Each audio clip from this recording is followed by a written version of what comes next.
Hello friends, आपका हमारे YouTube channel प्रसन्नदीप classes में बहुत बहुत स्वागत है। आज आपको हम कुछ आईपीएसी नेम के बारे में बताएंगे। इसमें एक इम्पॉर्टेंट फंक्शनल ग्रुप है जिसको हम लोग बोलते हैं OH। ठीक है, हमारे पास OH एक इम्पॉर्टेंट फंक्शन जिसको हम लोग बोलते हैं हाइड्रोक्सिल ग्रुप, या फिर इसी को हम लोग बोलते हैं एल्कोहल।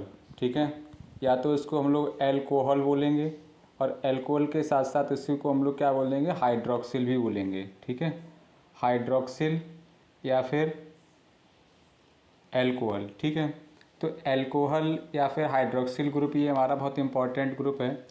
इससे पहले कुछ चीज़ें हम आपको और भी बताएंगे, लेकिन इसमें हम आपको अभी अभी जो करंट में बताने जा रहे हैं वो एल्कोहलिक ग्रुप में बताने जा रहे हैं। ठीक है, देखो जो एल्कोहल होता है इसके सफिक्स में ऑल आता है, ये आप ध्यान रखना। ठीक है, इसके सफिक्स में क्या आता है, ऑल आता है। ठीक है, अगर कोई भी आपके पास चेन है उस चेन के सफिक्स में क्या आएगा, ऑल ही आएगा। ओके, तो जनरल टर्म में आपको समझना है, जैसे यहाँ पे दिया गया है CH3OH, तो CH3OH का जनरली क्या है। अब देखो यहाँ पे सबसे पहले एक चीज़ यहाँ पे आपको समझनी है, वो चीज़ हम आपको यहाँ पे बता दे रहा हूँ कि इसको, इन सारी चीज़ों को समझने से पहले कुछ चीज़ें आपको समझनी बहुत ज़रूरी है। जैसे जस्ट लाइक दैट यहाँ पे आपको एक चीज़ समझनी है कि जो OH है, देखो ये क्या है, ये हमारा पूरा कंप्लीट एल्कोहलिक ग्रुप है। ठीक है, जिसको हम लोग बोलते हैं ROH। क्या बोलते हैं, ROH बोलते हैं। ROH क्या है, इसी को हम लोग बोलते हैं एल्कोहलिक ग्रुप। ठीक है, एल्कोहलिक ग्रुप बोलते हैं। ओके, इसी को हम लोग हाइड्रोक्सिल बोलते हैं या फिर एल्कोहलिक ग्रुप बोलते हैं।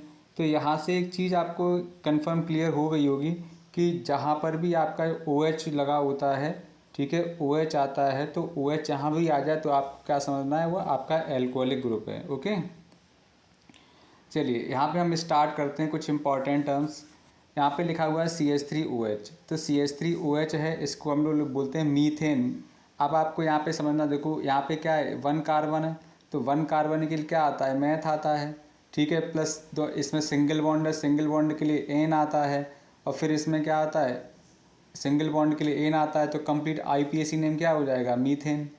1 मेथेनॉल 2, हाँ, सफिक्स OH के सफिक्स में क्या आता है, ऑल आता है। ठीक है, अब देखो यहाँ पे नंबर ऑफ कार्बन कितने हैं, 1 और 2 कार्बन है।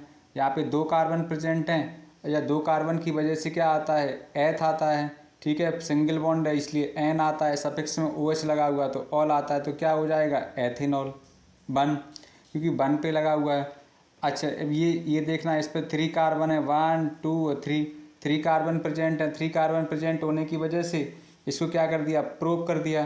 प्रोप की सब में सिंगल बॉन्ड है तो एन कर दिया, OH है तो उसकी वजह से ऑल कर दिया, तो क्या हो जाएगा, प्रोपिनॉल 1।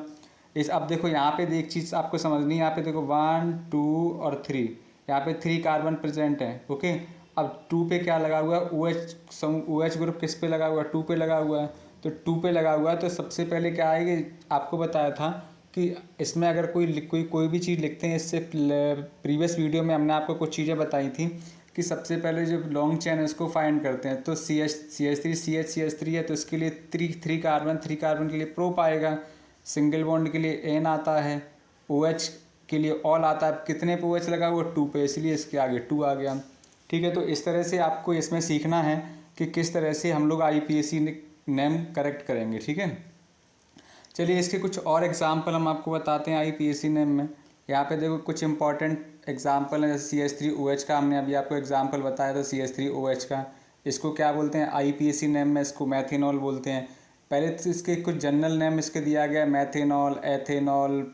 ठीक है, 3 का है तो प्रोपेनॉल, 4 है तो ब्यूटेनॉल, 6 है तो 5 पेंटेनॉल है, 6 है तो हेक्सेनॉल है, 7 है हेप्टेनॉल है, 8 है तो ऑक्टेनॉल है। तो ये इसके क्या दिए, कुछ जनरल नेम दिए, कॉमन नेम है इसके। ठीक है, क्या है, इसके कॉमन नेम है। ओके, तो कॉमन नेम भी आपको याद होने चाहिए, फिर आईपीएसी नेम भी याद होने चाहिए। ओके, अच्छा, इसमें कुछ हम आपको अपनी तरफ से, ये देखो इसमें दिया गया है, इसका एक आईपीएसी नेम दिया गया है, फिर क्या नाम, ये फंक्शनल ग्रुप दिया गया है, इस फंक्शनल ग्रुप के बारे में हमें कंप्लीट समझना है। ओके, चलिए नेक्स्ट हम इसमें स्टार्ट करते हैं। यहाँ से चलिए हम आपको कुछ इम्पॉर्टेंट टर्म अपनी तरफ से बताते हैं, जस्ट लाइक दैट। जैसे हम आपको अपनी लॉन्ग चेन में करते हैं, यहाँ से हम लिख रहे हैं CH3 CH2 CH2 और यहाँ पे है OH। ठीक है, अब यहाँ से आपको समझना है, देखो यहाँ पे नंबर ऑफ़ कार्बन कितने हैं, 1 2 और 3 कार्बन प्रेजेंट हैं। तो 3 कार्बन के लिए सबसे पहले क्या लिखना पड़ेगा, 1 के लिए आता है मैथ, फिर एथ, फिर प्रोप। तो यहाँ पे क्या लिखना है, प्रोप लिखना है। ठीक है, प्रोप प्लस, अब 3 कार्बन में प्रोप आ गया। अब इस प्रोप के बाद क्या आएगा, 1 पे लगा हुआ OH। अच्छा, सब में क्या प्रेजेंट है, देखो इसमें भी सिंगल बॉन्ड है, इसमें भी सिंगल बॉन्ड है, इसमें भी सिंगल बॉन्ड है। तो सिंगल बॉन्ड के लिए क्या आता है, N, प्लस OH के लिए क्या आता है सफिक्स में, ऑल आता है। तो इन सबको ऐड कर दूँ तो क्या आ जाएगा, नाम क्या बन जाएगा, प्रोपेनॉल। ठीक है, प्रोपेनॉल हो गया। इसी तरह से देखो और भी हम इसके एग्जाम्पल हम बताएं आपको, जैसे सफिक्स में सपोज आपके यहाँ पे दिया गया है CH3 CH3 और यहीं पे आपका दिया गया है Cl, इधर दिया गया है CH2 और यहाँ पे है OH। अब देखो इसकी हमें नंबरिंग करनी है, तो नंबरिंग हमेशा उधर से करेंगे जिधर से फंक्शनल ग्रुप पास में होता है। अब देखो इधर से क्या है, देखो यही OH इधर पास में पड़ता है, तो 1 2 3 हमने नंबरिंग कर ली। नंबरिंग में सबसे पहले ये साइड चेन का नाम पहले लिखना पड़ता है। आपको बताया था जो प्रीफिक्स होता है, सेकेंडरी प्रीफिक्स का नाम पहले लिखना पड़ता है। तो अब यहाँ पे हम लोग अल्फ़ाबेटिकली चलना पड़ेगा। देखो इसमें भी इसमें आएगा, इसको हम लोग क्या लिखेंगे, मिथाइल लिखेंगे, इसको लिखेंगे क्लोरो। ठीक है, इससे प्रीवियस वीडियो हमने आपको बताया था। तो यहाँ पे क्या है, सबसे पहले M आता है, यहाँ इसको लिखेंगे methyl,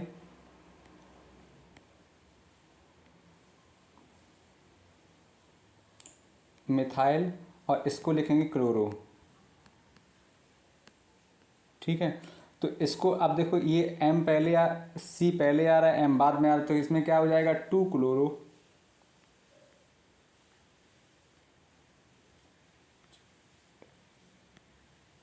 two chloro, 2 methyl, 2 chloro 2 methyl. अब सब में देख कितने कार्बन, कितने हैं, 3 कार्बन है। ठीक है, तो 3 कार्बन की क्या लिखना पड़ेगा, प्रोप। ठीक है, सिंगल बॉन्ड है तो N, तो प्रोपेनॉल बन जाएगा, प्रोपेनॉल 1। ठीक है, तो इस तरह से हमें IUPAC नेम इसमें लिखना है। इसमें आपका आपने बता दिया था, ये एक इम्पॉर्टेंट था, CH3 CH3 फिर Cl CH2 OH। ठीक है, तो इस तरह से आपको कंफर्म करना है IUPAC नेम किस तरह से लिखना पड़ेगा। चलिए एक और एग्जांपल हम आपको इसी में बता दे रहे हैं। इसमें काफ़ी सारे एग्जांपल हैं, बट आपको एक एक करके एग्जांपल सारे सीखने हैं। ओके, इसमें आपको एक और एग्जांपल दिए दे रहे, लाइक यहाँ पे है CH3 CH2, यहाँ पे है C, इधर लगा हुआ OH, इधर है CH3। ठीक है, ठीक है, ओके। अब ये इस पर हम एक और ऐड कर दे रहे हैं, यहाँ पे हमने Cl ऐड कर दिया। इसका हमें IUPAC नेम लिखना है। तो IUPAC नेम करने के लिए नंबरिंग किधर से करें, जिधर से आपका फंक्शनल ग्रुप पास में है।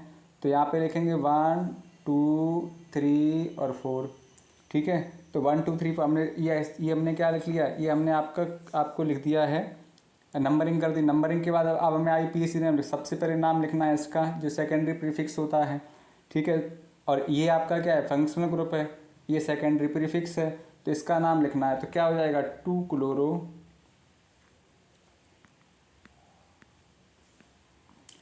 2 क्लोरो ब्यूटेनॉल 2। ठीक है, ब्यूट 4 कार्बन के 1 2 3 4 कार्बन के ब्यूट, प्लस ऑल आ रहा है, इसके लिए सब में सिंगल बॉन्ड है तो ब्यूटेन। ठीक है, ब्यूटेनॉल 2। तो इस तरह से आपको ये सारे IUPAC नेम लिखने हैं, 1 बाय 1 करके, एक एक करके आपको सारे IUPAC नेम सीखने हैं। ठीक है, और इसी तरह से अब जो और भी कुछ जो IUPAC नेम आएंगे, जितने भी आपके फंक्शनल ग्रुप हैं, तो हर एक वीडियो में आपको एक एक करके सारे फंक्शनल ग्रुप के बारे में जितने भी IUPAC नेम पॉसिबल बनेंगे। अभी तो आपके बहुत नॉर्मल IUPAC नेम है, लेकिन जितने वीडियो हम आप डालेंगे उसमें काफ़ी सारे आपको बहुत बढ़िया बढ़िया IUPAC नेम बताएंगे। ठीक है, तो आज के वीडियो में इतना ही, नेक्स्ट वीडियो में फिर मिलते हैं। Thank you all of you.